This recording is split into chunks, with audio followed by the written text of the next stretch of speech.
treat you with respect. You're in prison, and you said, I will only respond to the name Mandela or Mr. Mandela. You must fight the battle for dignity on the very first day you go to jail. Really? And that's what we did. We put our foot down and insisted in being respected, even though we were prisoners. And we eventually succeeded in that. When I found some place in my country, and a lady answered the telephone, I then asked, to whom am I speaking? She said, you're speaking to me.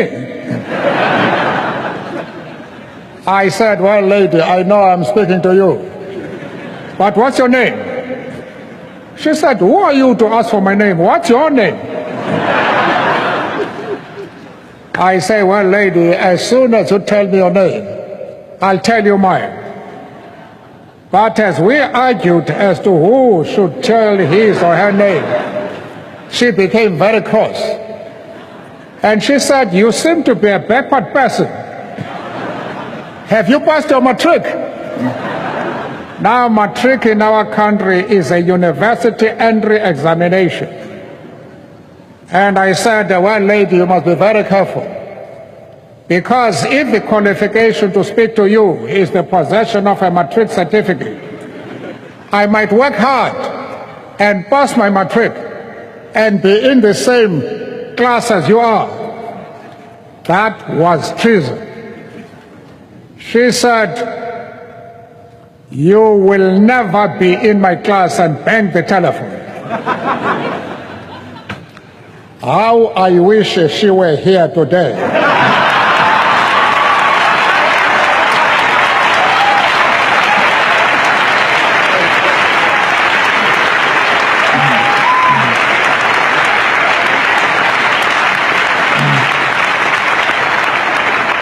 She would now discover that I have achieved more than pass my matric. I hated oppression. And when I think about the past, the type of things they did, I feel angry. You have a limited time to stay on earth. You must try and use that period for the purpose of transforming your country into what you desire it to be. What can assure me as a human being and a concerned African American that the ANC will indeed have a fiscal solvent policy that will continue the use of the resources of South Africa in a meaningful way?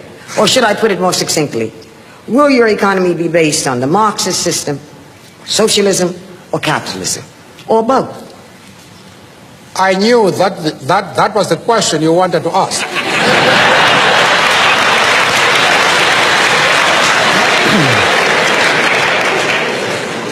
I am happy that you have had the courage to put it directly.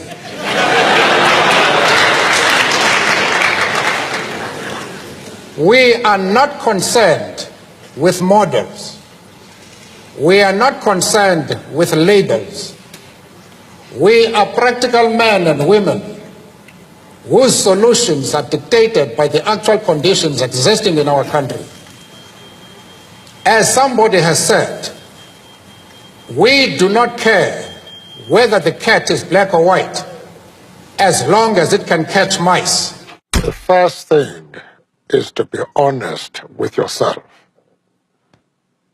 You can never have an impact on society if you have not changed yourself. And one of the most important weapons in changing yourself is to recognize that people everywhere in the world want peace. But humility is one of the most important qualities which you must have. Because if you are humble, if you make people realize that you are no threat to them, then people will embrace you. They will listen to you. Was Muhammad Ali a hero of yours? Well, naturally, as far as boxing is concerned, and what he has done, he was my hero, just like Ruben here. This is my hero. What did you say to him when he told you he loved you? Well, I was paralyzed because he made my day. And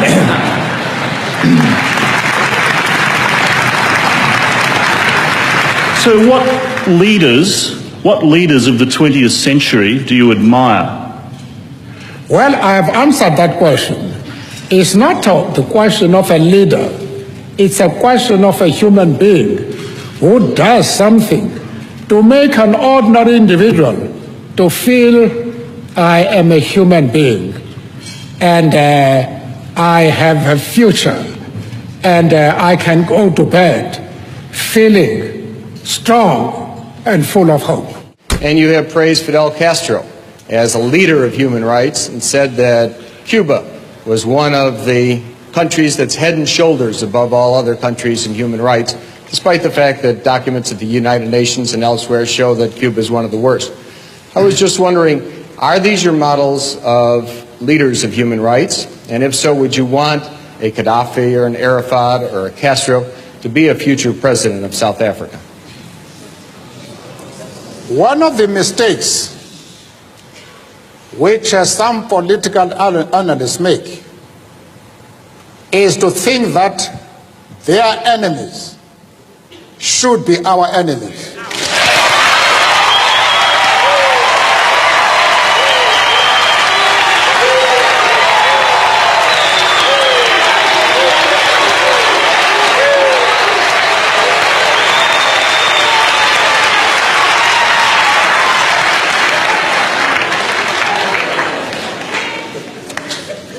That we can and we will never do.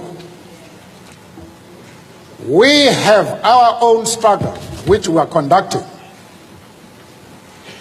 We are grateful to the world for supporting our struggle.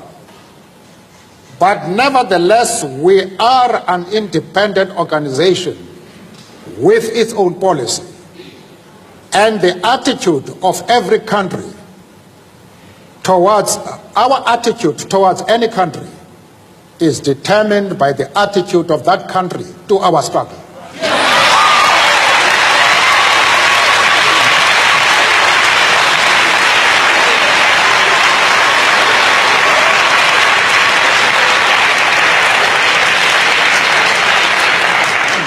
Yasser Arafat, Colonel Gaddafi, Fidel Castro support our struggle to the hilt.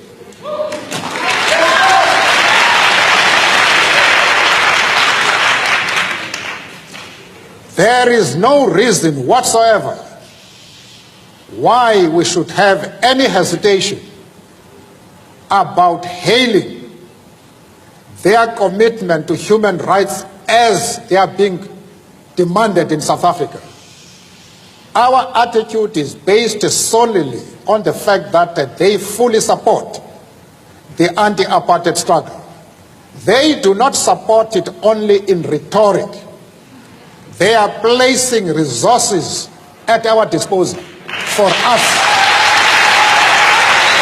to win the struggle.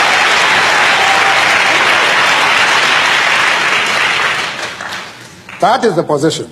You'd also said to me one evening, you said, we made the brain dominate the blood. Our emotion said the white minority is an enemy. We must never talk to them.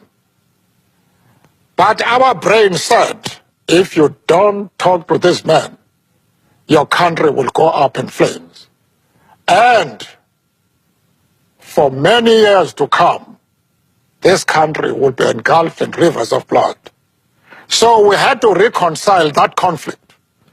And our talking to the enemy was the result of the domination of the brain over emotions. But then you were convicted in 1964 for conspiracy against the state. And when you pleaded, you said that I am willing to die for this cause. This is a very tough thing to say. Yes, I had to say that, not from a spirit of bravado, but because I genuinely felt that they were going to hang us. And it is the desire of every freedom fighter to disappear under a cloud of glory rather than that of shame. It is the task of a freedom fighter, when you see that the end of your days has come, to live a tradition of bravery, determination to face even death for your principles. And I thought about it. It was not because I was brave, but because one had a duty to perform at that moment. I have dedicated my life to this struggle of the African people. I have fought against white domination, and I have fought against black domination. I have cherished the idea of a democratic and free society in which all persons will live together in harmony and with equal opportunities.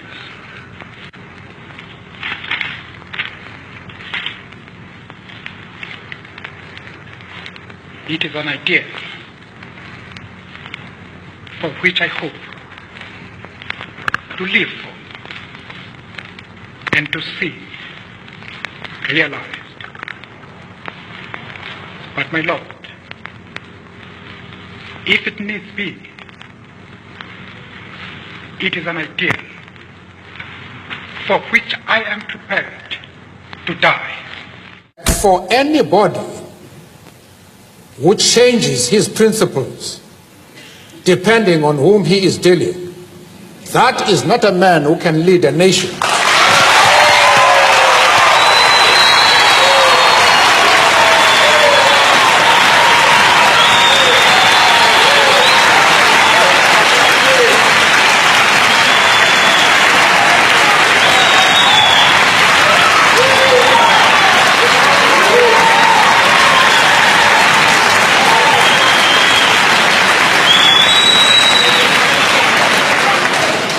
Apparently,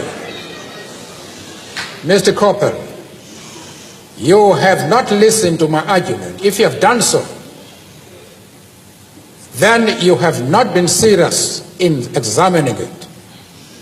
I have replied to one of our friends here that I have refused to be drawn into the differences that exist between various communities inside the USA. You have not commented that I am going to offend anybody by refusing to involve myself in the internal affairs of the USA. of the USA.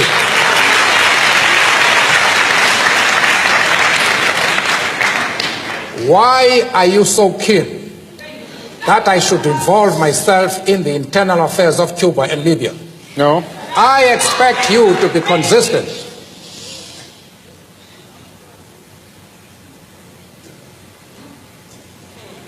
I don't know if I have paralyzed you. No.